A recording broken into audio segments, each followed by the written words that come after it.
This is the Red Podcast. The Red Podcast, the marketing podcast for experts. If you've got a message to spread, and you're doing that through live seminars, you're doing that through books, through podcasts, you are in the right place. I've got a sister podcast just for podcasters. It's called Build a Big Podcast. And if you're interested in that, bigpodcast.com/subscribe. You can also subscribe to Red. And while you are there, I have some information on how to spread your message via podcasting. I've got episode templates, some stuff that's going to make people care about your podcast, care about your message. It's going to work for you. So go to bigpodcast.com. All of it is there. You can pick what you like. If you've got a message to spread and you want to make people care about it, that is the right place for you. This is the right place for you. And on this episode, I'm going to be talking about live events in what is a very scary time right now, especially for people like us. Live events already, you're getting a lot of people together in the same place, is difficult. But if you're a person like us, you're an expert and people want to hire you for consulting, or if you're doing travel for promotional purposes, or you're doing interviews because you have that podcast, it's a very scary time. That's what we do. We travel. We have face-to-face meetings. If you're a podcaster, you work in a small space, and the person you're interviewing or people that you're interviewing, they can't wear masks. I help organize a monthly meetup for podcasters in Nashville. And right now, Tennessee is number one in the country when it comes to COVID cases. We have a lot of people who are taking it very seriously. Those people are wearing masks. Some of them are not going out at all. We also have a lot of people who don't think it's a big deal. Those people are not only not wearing masks, they are fighting wearing masks. I'm going to play an example from a recent school board meeting where mask and mask wearing was on the agenda. Now, in fairness to Nashville, this is actually right outside Nashville, maybe 20 or 30 minutes, depending on traffic. But these people come to Nashville, they commute to Nashville because it's considered a suburb. And many of the people from the meetup that I mentioned, this meetup that we do every month, they're from that area. Check this out. Will not comply! Will not comply! Will not comply! Will not comply! No more masks! No more masks! Child abusers! You are child abusers! There's a place for you guys! There's a bad place in hell! And everybody's taking notes, buddy! Keep that little smug! Put it back on!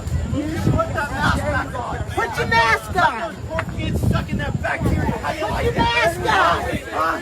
Then we know who you are. We know who you are. Keep it calm. No more masks. Keep it calm. Keep it calm. No more masks. We're on these guys' side. They're on No, our side. no, they're not. They're not on our side. The police are on our side. The police are on our side. Let's calm down. Yes. Calm down. We know who you are. We know know who who you are. You can leave We freely, know who you are. but we will find you, and we know You will who you never are. be allowed in We know public who you again. are. You will never be allowed. You never let it be allowed in public again. What you heard there was right after the school board meeting, there were doctors. These are medical professionals who know what's going on when it comes to disease and keeping people healthy. They got in front of the school board and they said, we feel that masks are a good choice for this school board to make in order to protect students. Parents didn't like that. And some people, those two people that you heard yelling at that guy, we will find you, are just rabble-rousers. Those guys don't even live in the area and they don't have kids at the school. They show up at these events and they try to cause trouble because their freedom has somehow been affected. Anyway, that's what was happening there. Here's the question for you, though. How do you balance keeping people safe and keeping people happy? You may be in a similar situation to this one. I certainly am. It doesn't get that extreme, but we've got people, as I mentioned, they take it very seriously. They're wearing masks. They're not going out. And we've got people who think, nope, not a big deal. Don't need to wear masks. And a lot of people on this issue, they're picking a side, playing their stake in the ground, and they're not budging. So my answer to that question, how do you balance keeping people safe and keeping people happy? I don't know that you can. I don't know that it matters, though, because in the end, it's you who's doing the event and you're taking the risk. So you need to do what's best for the people attending. You may be in a situation like this school board where you've got somebody on social media, or maybe they're showing up to your events where you're talking about this stuff. They're not even invested in your community, or they don't even live where you do, or they're not going to give you money to come to your event.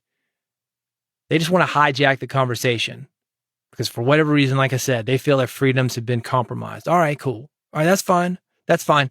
But those people really don't matter when it comes to your event. It's like these people who say, well, I'm going to boycott blank now. Man, you weren't shopping there anyway. I've got a conservative family, right? East Tennessee, very conservative. I remember going to church with my grandmother when I was a kid, and Passion of the Christ had come out. And there's this flyer on the way out the door. It says, "Attention Christians, boycott Pepsi," because they have supported the Passion of the Christ movie. I'm like, okay. I never thought like that before. I lived in a different world. But small town Tennessee, I guess it was something important. Look, she wasn't a Pepsi drinker anyway. Southerners, we drink RC. So who cares? Why are you even having this conversation? All right.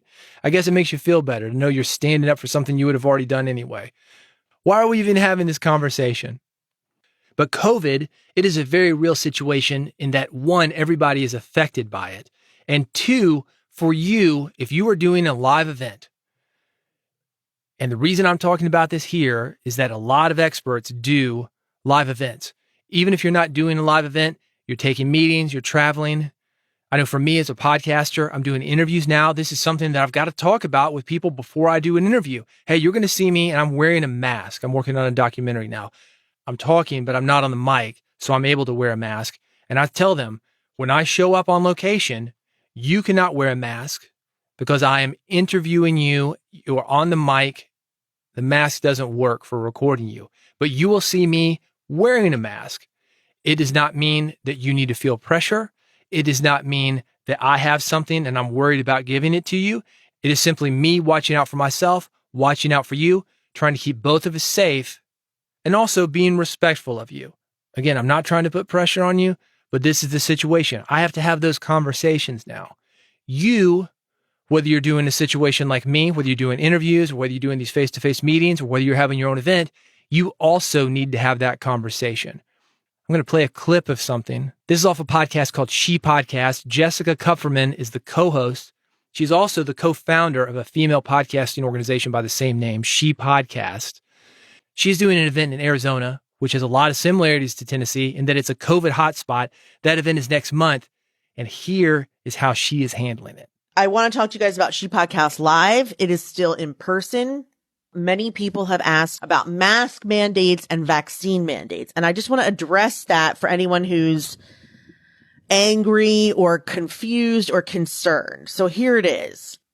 We're having the event in Arizona.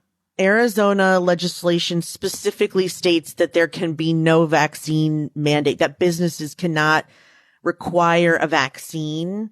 That said, I do not have a business in Arizona. That said, the Scottsdale Plaza Resort does. So they can't technically have anything in their building that requires a vaccine. As much as we'd like to, my understanding right now is that we cannot. Same with masks. They just pulled funding from public school for trying to do a mask mandate for their children. They're like pulling the superintendent's salary and some other stuff. So they clearly don't want us to make people do anything. What we can do, though, and what I'll say right now is, for the love of all that is holy, please get the vaccine, even if you're anti-vax, even if you're not sure, even if you think there's a risk. If you're coming to She Podcast Live and if you're traveling, we're begging you, just get the vaccine, wear a mask when you get there or not. If you're vaccinated and the rest of us are vaccinated, that should be a little bit less of a risk, but get the vaccine. Please have the booster shot. If you're immune compromised, hopefully you'll get that first, or, just if it's available to you today, the FDA approved it. It's not that we don't support your freedoms. I believe in freedom. I also know that this human race and America is still on the planet because we don't have smallpox, polio, measles, mumps, chickenpox. That stuff is away now. And it's away because we all got vaccinated without being asked. And I, for one, am grateful. That said, I don't want this to be a political show. It's our event. We want vaccines, please. I mean, we're not judging you for not getting them. We can't ask you if you've gotten them. At least not, we haven't figured out a way to do that yet, but please just get it if you're coming. And if you don't feel well, regardless of whether or not you have the vaccine, just stay home. Nothing is so important. Not a speaking gig, not a flight, not a conference, certainly, that you shouldn't stay home and take care of yourself. I think that was brilliant. I've seen way too many people not say anything about this. And here's what happens when you do that. One, there are people who are concerned about COVID, and those people do not come because they're worried about people not wearing masks. I know we just had a couple of big podcasting events where I am in Nashville. People were concerned that folks weren't going to be wearing masks. And that's because you get those rabble-rousers on Facebook groups, and they say, by God, I'm not going to this podcasting event. You got that crowd, and who knows if those guys are even going to come or not. So that can be a problem for you because that's scaring the people who might come if they felt fine. On the other side of that, you've got people who think just the opposite. There are people who actually will come, but they're worried about having to wear a mask because they don't want to. And I get that. I was at one of those events last month. It is very difficult to have conversations with multiple people in a group setting in a loud environment when you're wearing a mask. It is more difficult and you have to be more skillful to have a successful conversation when you're wearing a mask. I look at it as a challenge. I'm a professional communicator. That is what I do. It's a chance for me to up my game. Some people, they don't want to do that. They don't feel the connection. I get it. But regardless, if you're doing an event, you got to let people know because you've got those two groups, the people who don't want to come unless they know they're going to be safe, and the people who feel that they're already safe and they don't want to come because for whatever reason, they don't want a piece of cloth over their mouth. And I understand both of those opinions. Jessica did a good job of letting people know where she stands. The other thing that she did really well, she had a great sense of humor about it. And she balanced that with taking the situation seriously. That is a very hard thing for a lot of people to pull off. Because we want to say, well, if it's convenient, you could maybe wear a mask at this event if you don't mind. She didn't do that. She was a lot more forceful than that. Because if it's convenient, it's like, no. What she's going to have because of her stance is one, it's going to let those people know that I really don't need to be here if I'm going to cause a big scene about the mask. And the people who do go, they're going to feel more comfortable. They're going to have a better event. They'll be able to relax. And we could all use a little relaxation now. I mean, last 18 months or so, whether you're pro-mask, anti-mask, whether you think it's a big hoax, whether you believe that it's real, there's been a lot of pressure. You can see it. You can see it in those Facebook groups, like I mentioned. If you were to put this online on Facebook or social media, there's going to be two sides. I don't want to wear a diaper. And then the other people that are like, you need to be wearing it if you're alone in your car, right? There are those two sides. Everybody's feeling the pressure, even if you're straight down the middle. What she's doing is she's setting the table to have a very comfortable event. They're going to be with like-minded people. One, it's called She Podcast, okay? So it's an event for women. She's already planted that flag. Why not plant a second one and say, this is for another type of people? The people who are going to be vaccinated, the people who are going to take this seriously. Not a big deal. Go ahead and do it. Everybody should be doing it. Everybody's got a book, a podcast, a blog, who's giving a speech. There's no money in the middle. Nobody wants something milquetoast they can't connect to. Let's give them something that they love, or let's give them something that they hate. Either one. That's better than being lost in the middle. If you really want to have an effect on people, plant that flag. Will you get some people that hate you? Yeah. Will you have somebody show up at your meeting and say, we will find you. We know where you are. Yeah, maybe. But we're talking about impact here. We're not talking about being liked. If you want to be liked, go back to the YMCA league when you're in kindergarten or something, or whatever they do, where they let everybody play. No, that's great. if you want to be liked and give everybody a spot on the team. But that's not how it works once you get out of that kind of environment. It's not. It's not. Even if you have the most open-minded, kindest business in the world or kindest community, you've heard the saying, people buy from those that they know, like, and trust. But they also buy from those whom they agree with. And you can see it in Chick-fil-A, and you can see it at Hobby Lobby. Last weekend, I was on B&H Photo. I did not know that it was owned by Hasidic Jews, and they shut down for Shabbat. Every Saturday, they are shut down. All right, cool. Great. Fly that flag, man. There's some people who aren't going to like it. They're going to be offended by it, but there's some people that are going to love it. And I think most people are willing to embrace the diversity. All right, cool. B&H Photos closed on Saturday. All right, I'll wait till Sunday. Chick-fil-A's closed on Sunday. Okay, I'll go Monday. I love what Jessica did. I'm curious what you're doing in this situation. I know a lot of people, they're dying for the government or somebody else to make the decision for us. So they can say, oh, it's not on us. It's not on us. Please wear a mask. And they can have that nice milquetoast kind of attitude. Please, it's not on us. It's not my fault. So they can be light. So not everybody hates them. But again, that's not happening. That is not how the world works. This is up to us to make those decisions. And whichever decision you make, yeah, we're going to make you do a vaccination. Yeah, we're going to make you show that you have a negative test. No, you're not getting in without a mask. No, you're not getting in with a mask. Whichever decision that you make it. Tennessee governor recently made a decision. He said local school districts can't have mask mandates. ACLU is suing him. That's the consequence. And I want you to think about that. Whatever you do, there will be consequences. That is how it works. And as far as COVID goes, if you make a decision to only let certain types of people in or to disallow other people, you are going to be involved in a political shit show. We all are. But that is how it works. It is still a very smart move. Jessica's going to have a great event. People are going to feel comfortable and they're going to be able to relax. And we need that right now. Can you say the same thing for your audience, regardless of which way you go? Can you say that your audience, the people who are at your live event, are doing whatever they do with you, can they relax? Let me tell you what other people are doing. Joe Rogan, he's an anti-vaxxer who actually just got COVID. He's making people at his show here in Nashville show a negative test to attend. That's an option. This meetup that I'm talking about, the one that I do, we're back to virtual for the time being. It's not worth the risk, even if it is small, to our community. So what are you doing for your event? I want to know. Send me any recordings you have, anything in writing. If you're getting feedback, like that doctor did at the school board meeting, I want that as well. Bigpodcast.com is how to get me. That's what I want to know. What are you doing and what have the consequences been?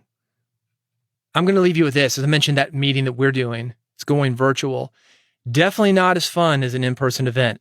I feel that you cannot connect with people as well virtually as you can in person. But let me tell you something that it does for us. Normally, because it is in person, it is geographically limited.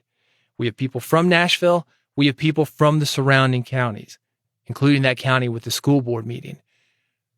The downside of virtual is that we can't connect with those people in person. The upside is we can connect to more people. We can connect to people all around the world. So think of it like that. If you have to shift what you're doing, you're going to lose something, but you're going to gain something else. If you've got stories about that, I want to hear that as well.